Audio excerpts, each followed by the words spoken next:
সচেতন ও মানবিক সমাজ গড়তে সবাইকে থ্যালাসেমিয়া আক্রান্তদের পাশে দাঁড়ানোর আহ্বান জানিয়েছেন ডক্টর জোবায়দা রহমান।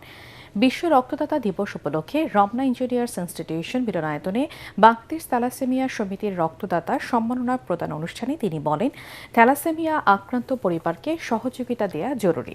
তিনি জানান, সচেতনতা সৃষ্টির পাশাপাশি প্রত্যন্ত অঞ্চলে থ্যালাসেমিয়া শনাক্তকরণে ব্যবস্থা নিতে হবে এবং সবাই এগিয়ে আসলে পরিস্থিতির উন্নতি সম্ভব। অনুষ্ঠানে থ্যালাসেমিয়া রোগীদের রক্ত দিতে সবার প্রতি আহ্বান জানিয়ে স্বাস্থ্যমন্ত্রী বলেন, বিরল রোগ নিয়ন্ত্রণে প্রতিরোধমূলক ব্যবস্থা নেওয়া হচ্ছে।